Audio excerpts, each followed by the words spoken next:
Hello and welcome. Good evening. I'm here with my co-host Victoria. How are you, Victoria? I'm good, thank you. So, today we are going and talk to Coach Bonnie, and let's see where is Coach Bonnie. Hello and welcome, Coach Bonnie. Hello, hello. Good to be with you again. Pleasure, Uh, pleasure. So, we are going to talk about conscious and subconscious. Coach Bonnie, what's the definition of conscious and subconscious? so we all have two parts to our brain, to our mind. The Mm-hmm. conscious mind, it's the visible or the more conscious part of the mind which we are aware of. It's the part of the mind that we are critical, it's analytical, it decides, it says this is good and this is bad. Um, we think with our conscious mind. Now, every second, the amount of information that comes to us, we get bombarded by millions bits of information. And the study says somewhere between 2 million, and now because of internet and globalization, that amount has gone to even 11 million bits of information. Wow. Consciously, we can comprehend 126 bits of information. That is medium of 7 bits of information. The lowest is 5, the highest is 9. So 7 plus and minus 2 bits of information we can comprehend consciously. What happens to the rest of all of these information that comes to us? That's where everything else gets stored in our subconscious mind. So subconscious mind becomes a storehouse, a Mm-hmm. powerhouse to everything that we do, everything that we have and we don't have. Because most of our experiences, our past uh, experiences, all of our memories, everything is stored in the subconscious mind. Right. Subconscious mind does things without us knowing it. It stores things very religiously, very methodically, and it's there to serve us. So if you consider the conscious mind as the CEO of the company, the Mm-hmm. subconscious mind then becomes the employee. The Mm-hmm. conscious mind or the CEO tells the subconscious mind or the employee what to do, and the subconscious mind follows. The Right. subconscious mind, it's like a faithful servant. Mm-hmm. It does what we tell it to do. Mm-hmm. That's why it's very important that we consciously become positive in our mindset. We put good thoughts and positive thoughts into our mind, and not concentrating constantly on the negative and the worries and the challenges, because the more we think about these negative thoughts, the subconscious mind provides more of that into our life.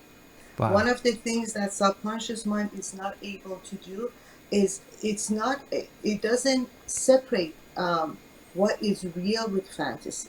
So if we are constantly feeding it negative thoughts, then the subconscious mind, because it's a faithful servant, thinks that we are asking it to give more of that into our life, and then it manifests more of that into our life.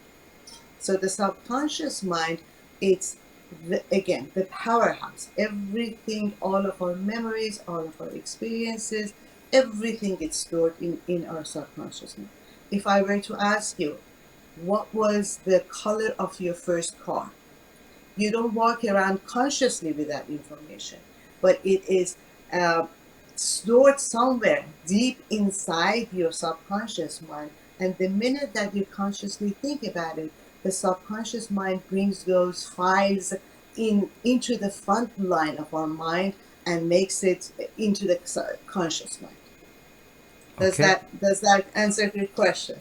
Yeah, exactly. Makes sense. And could you please tell us about our behavior and conscious? Good question.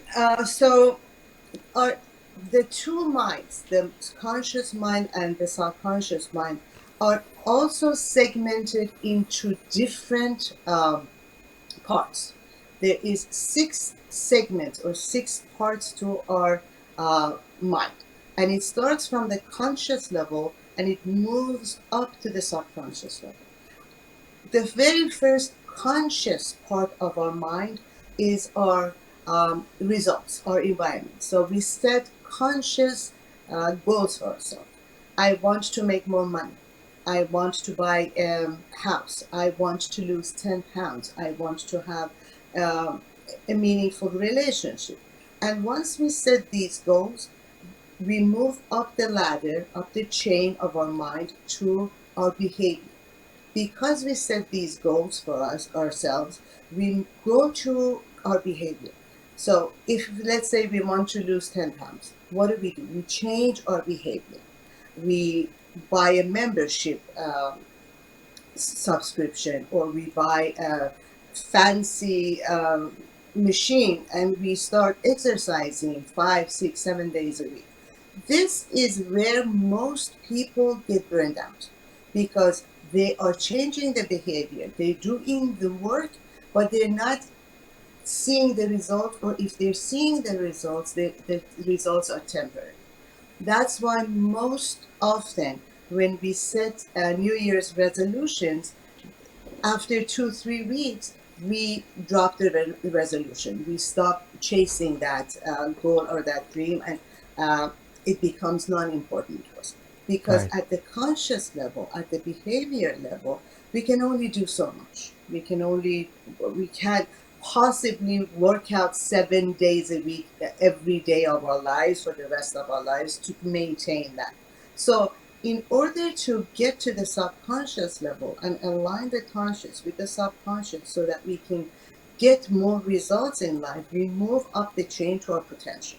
What are our potentials? Potentials are our skills, um, our learnings, how we get ourselves in, learning new techniques, learning new tools, and educating ourselves to learn more ways to do our behavior. And as we move up the chain, it has a trickle down effect. So once we unlock one more potential, it trickles down to our behavior and therefore to our results. And then where do potential come from? From our beliefs. Mm. What do we believe in our subconscious level? Right. And then beliefs come from values. And where do values come from? That values is deep into the subconscious mind. Most of our values are at the subconscious level. These are the uh, beliefs that we held on very dear to us, and they were told and they were instilled in us from childhood by our parents, by our caregivers, by our teachers, by our cultures, by our religious personals. So these beliefs. So Mm-hmm. if you believe, let's take another example. I want to have more money. Okay. Okay, so you change your behavior. You start working more. You start putting more hours into work. No matter Right. how much you work, you maybe get by, but you don't get to that level that you set your mind to. No matter what you do, there is still something that is not allowing you to be in that level that you want to be financially. And and when we go deeper into the subconscious level, when we um, unravel the values, maybe deep down in the subconscious level, the values you have here for money, your money blueprint is a negative one. Most of us were brought up by parents or by community or by culture that said money is the root of all evil. Right. Only corrupt people can have massive amounts of money. I can be spiritual and wealthy at the same time. So if these are my true beliefs at the subconscious level, no matter how much I work down below at the behavior, there is a imbalance between the conscious and the subconscious level. So what we invite people to do is to visit the values at the subconscious level and make one small shift. And once they make that one small shift and they take on a new belief, then trickle down, by the trickle down effect, everything else becomes possible. Right, Sorry, that right. was a very long No, it was answer. very good, very profound, and very deep answer. Thank you so much. And what about mood regulation and dysregulation? What do you mean by mood regulation? Well, so how is, conscious and subconscious is related to mood regulation? So, I'm not sure if I understand the question clearly, but I'm going to give you an example. In the way we communicate, Mm-hmm.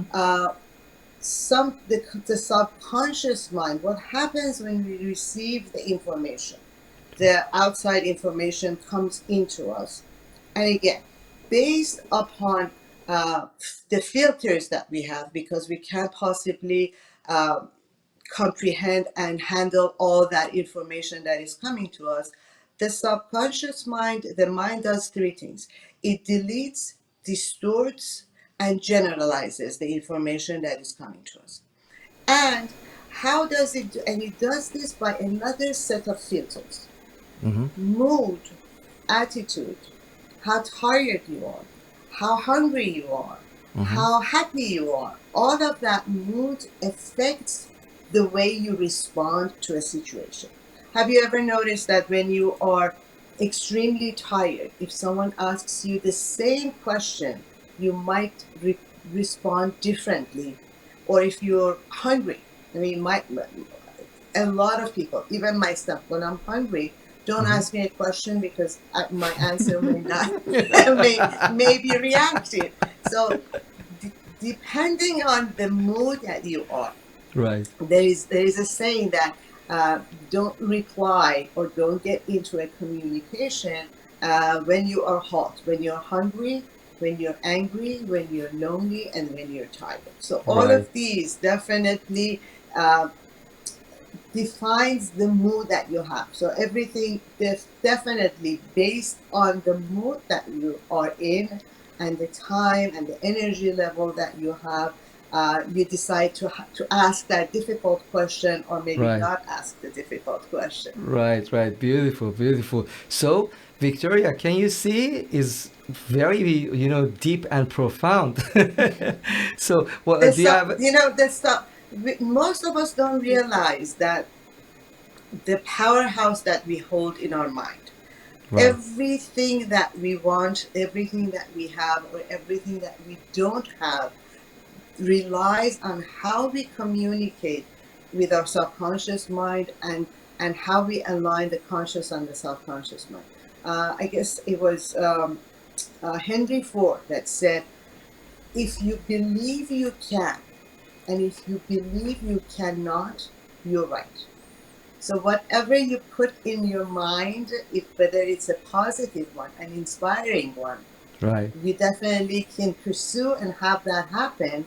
Or if you have limiting beliefs that is holding you back and it's stopping you from reaching your full potential, you're right too, because that's where the mind, the subconscious mind, is getting the signals and getting the notion that this is what she wants, this is what he wants, so I'm going to provide more of that for her. And another thing that the subconscious mind does, it cannot it deletes negative words. So if you say, I'm going to give you an example. Don't think of a blue tree. mm-hmm. No matter what you do, don't think of a blue tree. What just happened? If I was a betting woman, I could bet that both of you, for a split second, thought of a blue tree.